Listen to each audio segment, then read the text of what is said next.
Hello students of class 2। आज हम हिंदी पढ़ने वाले हैं।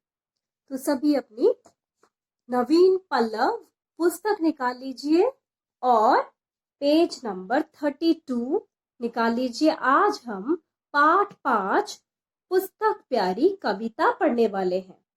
ठीक है, तो सभी अपनी बुक फॉलो करिए।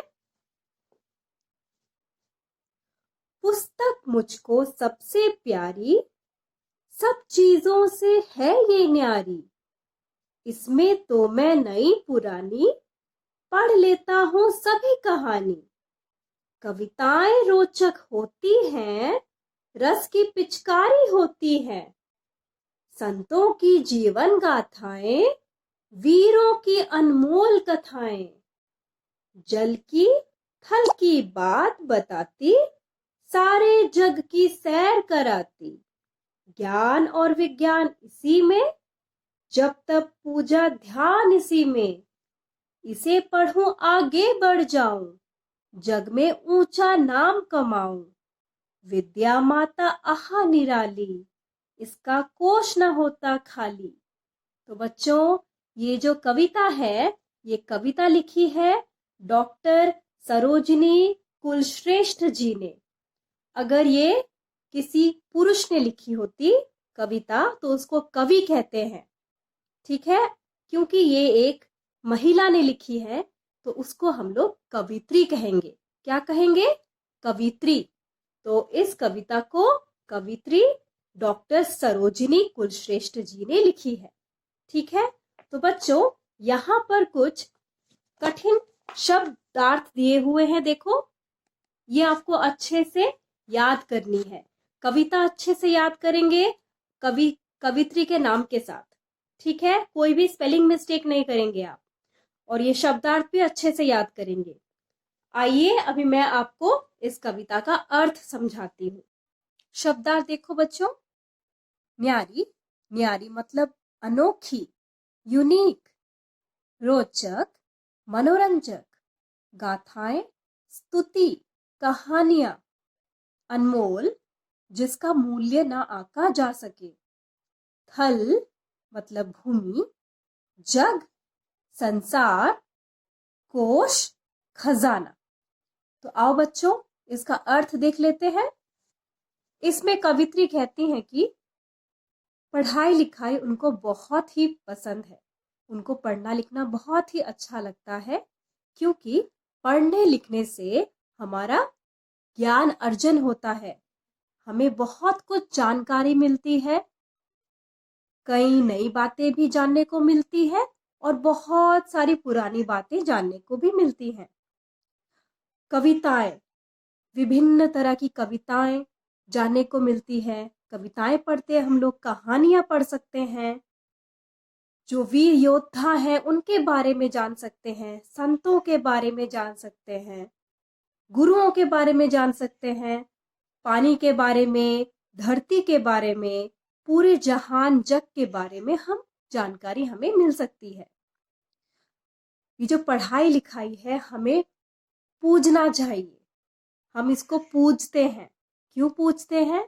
क्योंकि विद्या माता जो है, जो कि जिनको हम सरस्वती माता कहते हैं, सरस्वती माता इनमें वास करती हैं, पढ़ाई लिखाई में। ठीक है, ये अगर हम जीवन में पढ़ेंगे लिखेंगे तभी हम आगे बढ़ेंगे।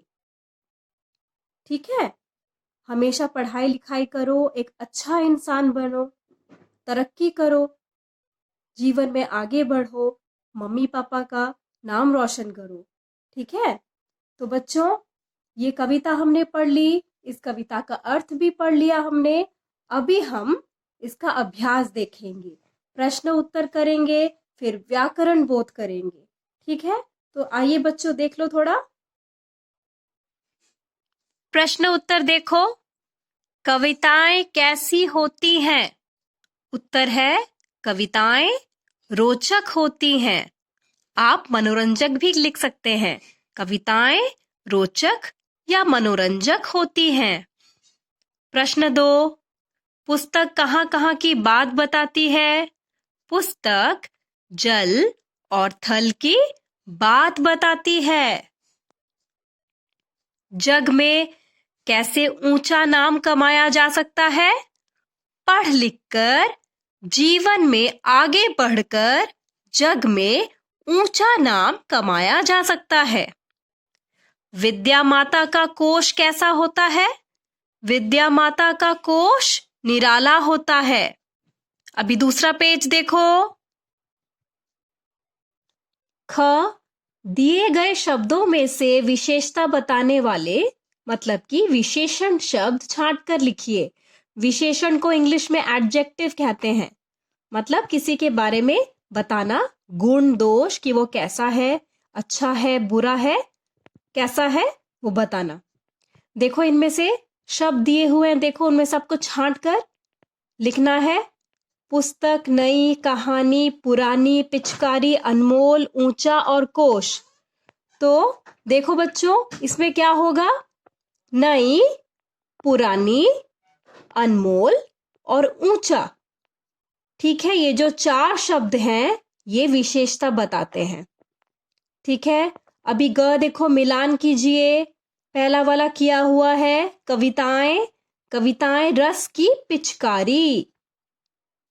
अभी दूसरा देखो, संतों की जीवन गाथाएं, वीरों की अनमोल कथाएं, पुस्तक प्यारी। तो बच्चों, आपको ये कविता अच्छे से याद करनी है, कोई भी स्पेलिंग मिस्टेक नहीं होना चाहिए। ठीक है, अभी देखो व्याकरण बोध,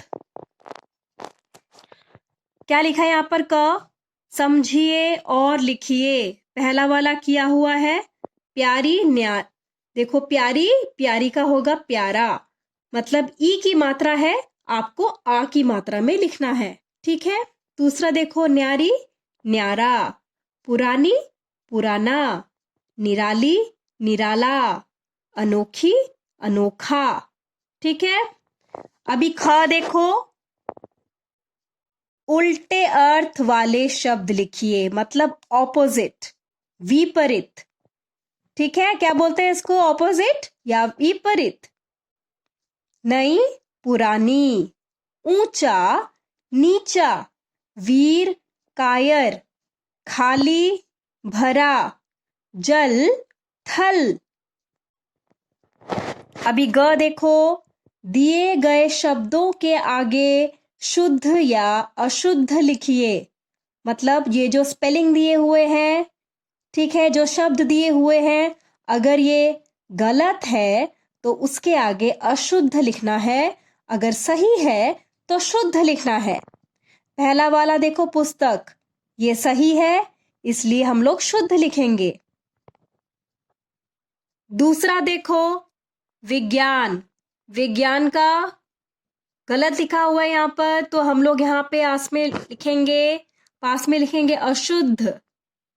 तीसरा देखो ऊंचा, ये भी गलत लिखा है, अशुद्ध लिखो। कोस, कोस भी गलत है तो अशुद्ध लिखो। विद्या, विद्या सही है इसलिए हम लोग शुद्ध लिखेंगे। ठीक है, अभी नीचे देखो पेज 35, एकदम नीचे देखो, यहाँ पर कुछ चित्र दिए हुए हैं, आपको लिखना है, पहचान कर लिखना है कि कौन सा क्या है। एक एक वर्ण यहाँ पर दिया हुआ है, देखो पहला वाला है प दिया हुआ है, प में छोटी ऊ की मात्रा, ये है पुस्तक। दूसरा है क, क्या है ये देखो? कलम, कलम, कलम। तीसरा क्या है? देखो एक घर है ना, घर को हम लोग क्या बोल सकते हैं? न दिया हुआ है, ये है मकान, म क में आ की मात्रा, न, मकान। अभी चौथा चित्र देखो, क्या है ये? देखो नल, ल दिया हुआ है, न ल, नल। और पुस्तक देखो, प में छोटी उ की मात्रा, आधा स, त, क, पुस्तक। ठीक है, तो बच्चों आज की क्लास यहीं पर समाप्त होती है। धन्यवाद। और बच्चों, ये जो प्रश्न उत्तर हैं, जो अभी मैंने आपको करवाया है व्याकरण बोध, ये सभी आप अपनी कॉपी में इसको लिखेंगे। ठीक है, तो बच्चों बाय बाय।